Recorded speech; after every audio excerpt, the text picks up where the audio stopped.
A lot of what I want to do has a great deal to do with joy. The great abstract painter, Moe Brooker, is about to have a show at Philadelphia's Stanek Gallery. A few weeks ago, I went to film him in his Germantown studio. Moe's about to turn 79 and was working on a massive 35-foot commissioned painting that had been put on hold due to a heart attack he suffered last year. This was the initial drawing for these two pieces. This was done, didn't like it, went to this one, and that's the one that will eventually impact the commission itself. It won't be exactly the same, but it will have the same kind of issues. These are just drawings that I did when I was in the hospital. The show is going to be many of these drawings, 23, and then there'll be a few paintings. This is in the middle of being done. This is in the middle of being done. And this is sometimes how they start. Line is absolutely important to me. Moe graduated in 1963 from the Pennsylvania Academy of the Fine Arts, where he had excelled as a figurative artist. So when did you first become an abstract artist? I was talking to Ray Saunders, wonderful painter who went to the Academy, but lives in Oakland. Who did that amazing Jack Johnson painting Yes, that the indeed. Academy owns. Saw the painting Jack Johnson and then went out to his house back in '72. He had made the jump and it was impactful. It shook me. And he said abstraction is just simply taking the elements that you use and using them perhaps in a unique way. That is what I've always believed, and that's pretty much how I approach. Do you remember the first time you attempted to do an abstract painting? It was terrible. It was corny. There were a lot of cliches in terms of what I was trying to do. But there was a release that began to happen the more that I did it. It gave me more and more courage to do. And when I started thinking about music and how things are related in music, both classical and jazz, things just began to sort of happen. I like really good classical music. Sarah, I like really good jazz. I like a lot of Russian composers who are classical. There's just something about the way in which the parts begin to fit together. Do you usually paint with music? Always. It makes sometimes things that I'm working on clearer. Jazz musicians listen to each other. And so for me, I put things down initially and let the shapes and the images and the color begin to make some sort of relationship. And I may change a number of them. There's a building process that goes on. I can't just sit down and say, well, this is the way it's going to be. It's not. Music will impact me in such a way that line may become really important in a work. Shostakovich, his Symphony No. 1 is just a powerhouse that I listen from time to time. And yet I will sit down and listen to Duke Ellington's Sacred Music, having the same kind of power that I find in Shostakovich. John Coltrane, I mean, pow! And I just kind of look at him and say to myself, my God, where did this man come from? Did you ever meet him by any chance? I did not. I mean, he's from Philadelphia, right? I met his wife, but not him. I saw him at different times, but I never met him. My sadness that I never met him. Moe is a master of color. It's intense, vibrant, and joyful, and yet always in harmonious balance. I asked him how he developed his color sense. I am the son of a minister, therefore I'm familiar with funerals. You wear dark clothes, bow your head, you're just in great remorse. In 1964, I was in the Army. In Korea, I saw something that I had never seen before in my life. This funeral procession. The cart that carried the body was highly decorated. Bright colors, reds, oranges, purples, greens, yellows. You're decorating and celebrating death, in that way. You don't do that. They'll think you're crazy. But there was a celebration that seemed to have been going on. I saw these colors, and all of a sudden, my eyes were opened. So I began to experiment with what color was, what it was about. Then I remembered afterwards, my grandmother, who was born in 1863, died in 1965. So she was 102 years old when she died. She used to sit in the living room and make quilts. I didn't remember that. But when I saw this procession, when I got back, I started asking her about this, and she said, well, we get colors from here, and we'd get colors from there, from garments, things that were old, and we would just regenerate them in terms of the color. And I said, did you ever worry about what kind of color you had?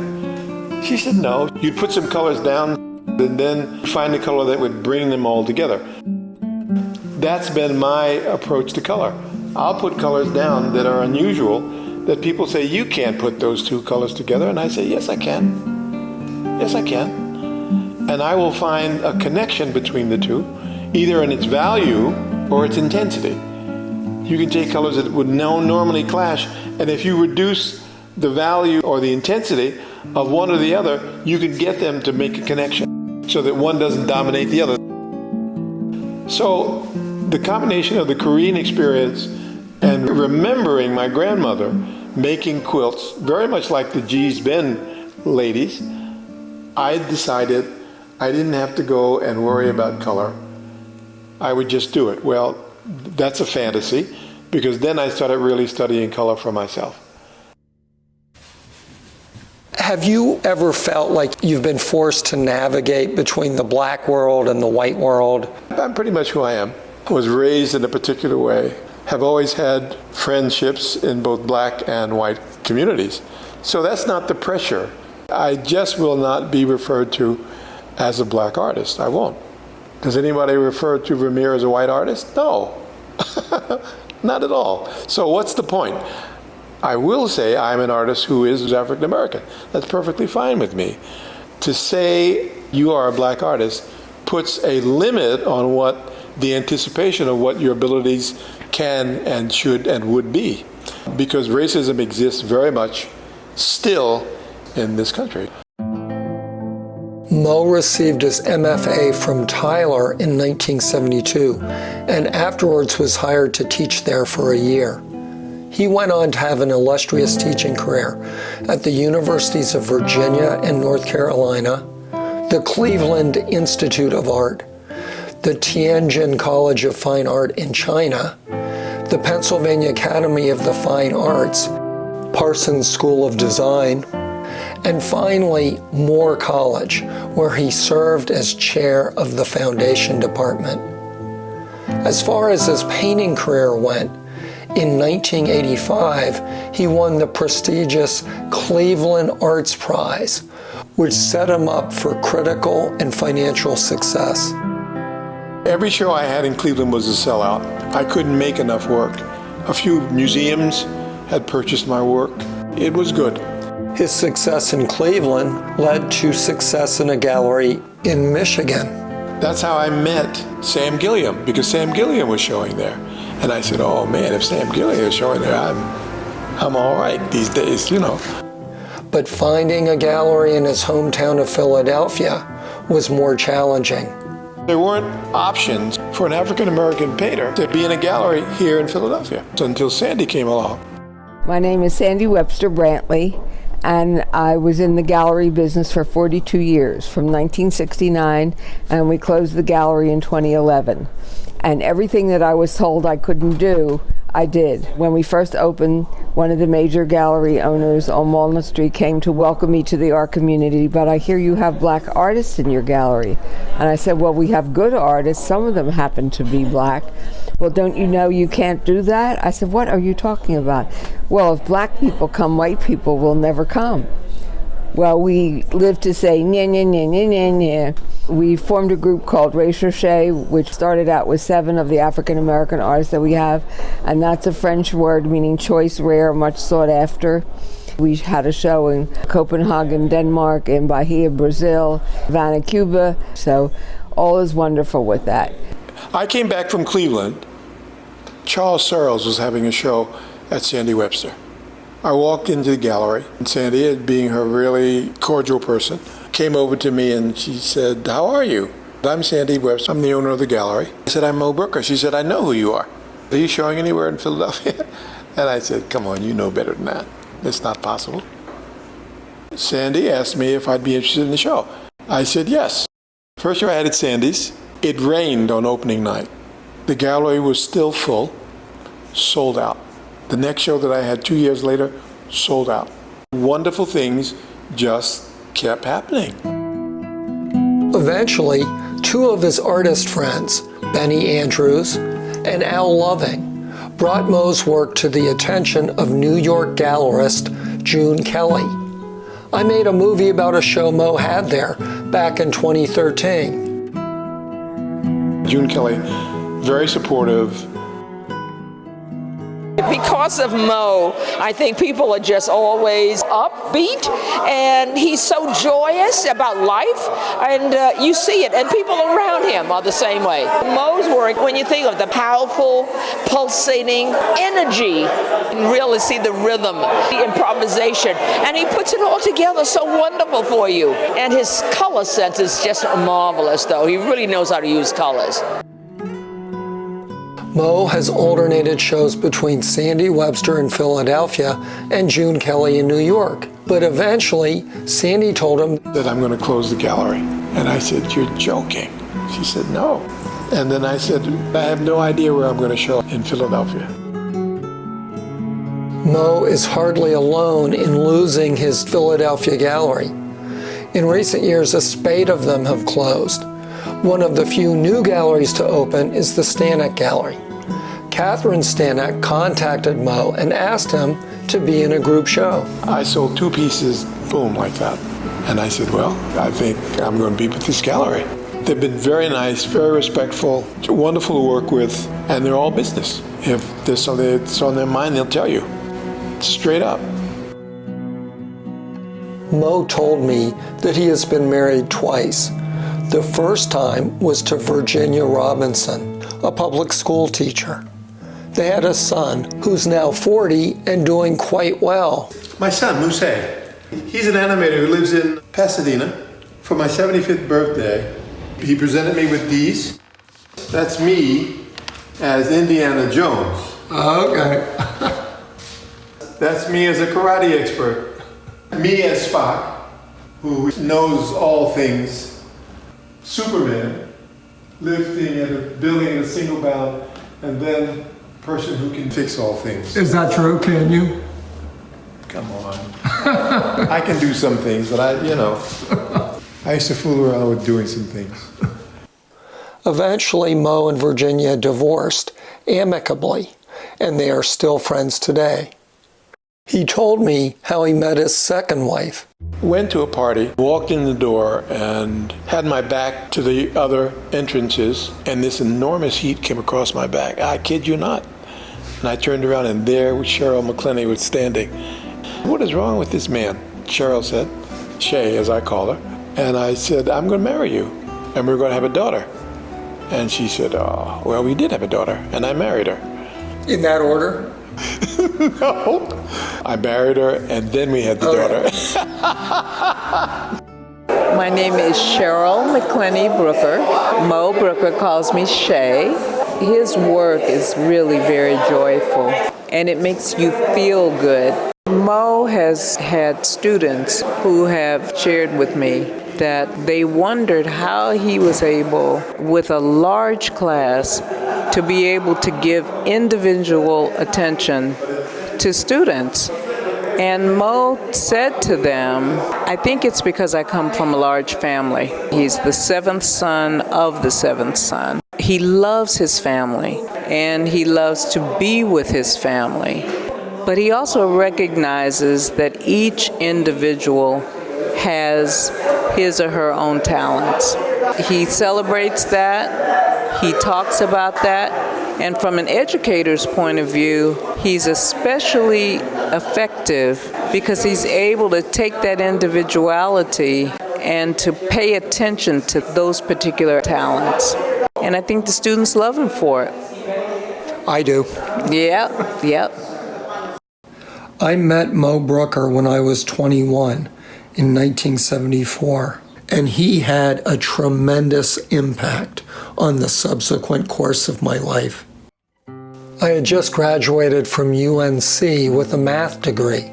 The final semester, I had suffered some kind of breakdown and had begun doing art to try to feel better. One day I went over to the UNC art building with some of my drawings. I saw Moe and asked him if he was an art teacher. Yes, he said, just recently hired. And although I was no longer a paying student, with great empathy, Moe began to advise and encourage me. I had come to love art, but had very little confidence. He gave me the courage to pursue my creative interests. Eventually, I asked him about art schools, and he told me about the academy. PAFA turned out to be the greatest academic experience of my life. And thanks to Moe, I joined the community of artists. The funny thing is, Moe's only 12 years older than me, and yet I still see him as a father figure. And just as he had helped me when I was young, now that I'm 66, I was secretly hoping he would share the key to aging with equanimity. I always look for people who have some kind of wisdom, people who have suffered great losses and yet they don't get knocked over by it. And you've gone through some pretty hard things. Your wife just died. Yes. How do you cope? I did everything I could for my wife. I gave all that I had. So I don't have any regrets about not having done things. I miss her terribly. What was her problem? She had MS. As it gets further and further into you, dementia begins to set in. And so she died from dementia. When she had to retire from the art museum, I resigned from Moore, told him I couldn't do it anymore. And so I made sure that she got to see things and go places so that she didn't feel as if she was set aside. We went everywhere. She became a vegetarian. What kind of food does she want?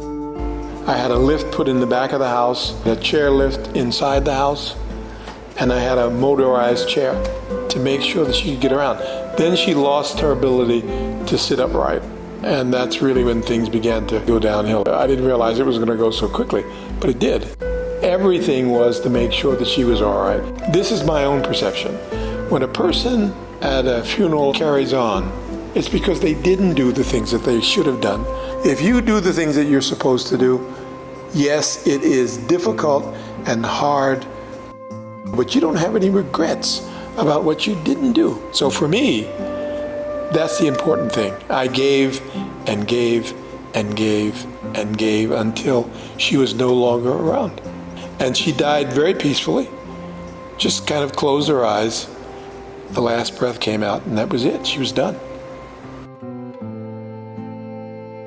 My wife, someone described her as being a quiet power, and that's pretty much the way she was. She didn't brag about what she did. In fact, the kids were shocked when they were reading what she had done and what she had accomplished. They said, "We didn't know this," and I said, "Well, she wouldn't tell you." So she was very quiet about what she did, but she was very interested in making the art and the community, bringing them together. She was a marvelous person. What's your daughter's name? Misha. Oh my. Went to Spelman, bright kid. Lives in Brooklyn and loves it. When my wife passed, she came back to Philadelphia, took leave from her work, came and stayed here for about a month. And before that, she had come when I had the heart attack. She came and took care of her father. So my son came as well. They both treat me royally. I don't deserve the kids that I have. They're special, special, special kids. A lot of what I want to do has a great deal to do with joy. You may say, well, what in the hell is he talking about? One of the things that my grandmother said to me years ago, I said, "Grandma, I hear older people talking about joy. What does it really mean?" I said, "Does it mean happiness?" She said, "No. Doesn't mean happiness. She said it has nothing to do with happiness. It has to do with an understanding of who you are, how you work in this universe. A way down deep knowing that there isn't anything that you can't overcome. And she said, I got that from my parents who had been slaves. And if you don't defeat the person's sense of self, then that deep down knowing allows a person to move through. So I'm not interested in religion as such. I'm interested in the spiritual issue which is available to every human being. Simple for me. You can overcome anything that's put in front of you. And that's how you found your joy? That's how you find the joy. Nothing can defeat you unless you let it. And that knowing is the joy.